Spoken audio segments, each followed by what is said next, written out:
Bonjour, merci de me retrouver pour cette nouvelle vidéo concernant les énergies de la nouvelle lune du 26 novembre. Donc pour votre signe, soit votre signe solaire, votre signe ascendant, ou alors le signe où il y a plusieurs planètes dans votre thème de naissance. Donc je vous invite à regarder pour chaque signe. Ces vidéos sont complémentaires aussi avec la première partie qui est générale et qui décrit les énergies planétaires telles qu'elles sont actuellement. Donc je vous invite aussi à aller visionner la première partie. Et je vous rappelle que ces vidéos sont d'ordre très général et que si vous souhaitez des informations concernant votre propre thème de naissance, une problématique en particulier ou les énergies sur une année ou également une peinture astrale autour de votre thème, vous pouvez me contacter par le biais de mon site internet lacerisecosmique.jimdo.com. Dans la rubrique service, vous avez toutes mes prestations et en bas de cette page, vous avez aussi plusieurs exemples de certains thèmes réalisés en peinture. Donc si vous souhaitez commander, n'hésitez pas. Et voilà, pour autre analyse. Pour le signe de la Balance, le Soleil, la Lune et Jupiter ont une incidence sur la maison 3, le secteur de la communication, de l'intellect, des petits déplacements, des frères et sœurs, des apprentissages.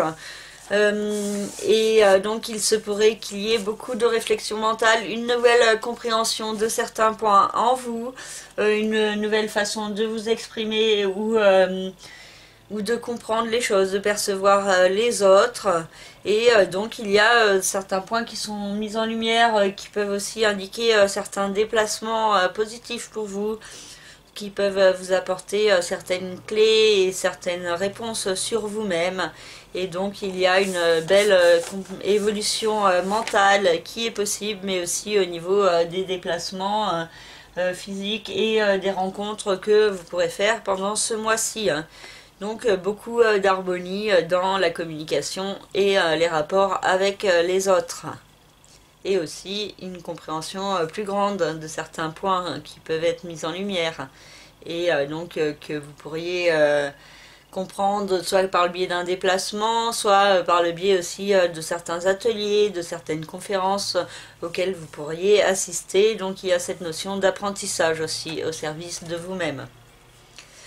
Uranus se trouve dans la maison 8, donc le secteur du capital financier, des transactions immobilières, des partages de biens, le secteur de la renaissance en profondeur et également le secteur des sciences occultes et aussi le secteur de la sexualité. Donc ces domaines pourraient être mis en lumière et cela insiste sur la nécessité de certaines transformations à mettre en place qui pourront peut-être prendre plus d'ampleur au mois de janvier 2020 quand Uranus reprendra son mouvement direct.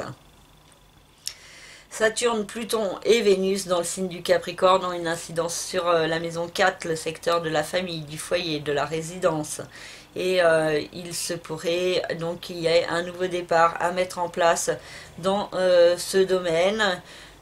Donc une renaissance positive qui peut se produire après beaucoup d'efforts, après certaines restrictions également, donc une renaissance qui est possible, beaucoup de nervosité et de stress et de remise en question concernant le domaine de la famille qui pourrait se produire plus fortement en cette fin d'année et début 2020. Et Vénus, là, dans le signe du Capricorne, peut venir apporter un peu de douceur face à cette conjonction Saturne-Pluton qui se produira au mois de janvier plus fortement. Mercure et Mars ont une incidence sur la maison 2, le secteur des finances et des biens matériels, donc il y a beaucoup de réflexions en ce qui concerne l'argent qui est possible, mais aussi beaucoup d'actions impulsives. Et donc attention à ne pas être trop dépensier et à être dans un autocontrôle concernant l'argent et les finances. Et attention aussi aux cogitations, qu'elles ne soient pas trop nombreuses et qu'elles ne créent pas non plus trop de peur en vous. Un juste équilibre est à trouver. Neptune ensuite se trouve dans le secteur de la vie quotidienne, du travail, de la santé et du bien-être. Et Neptune reprendra son mouvement direct le 27 novembre, donc le lendemain de cette pleine lune.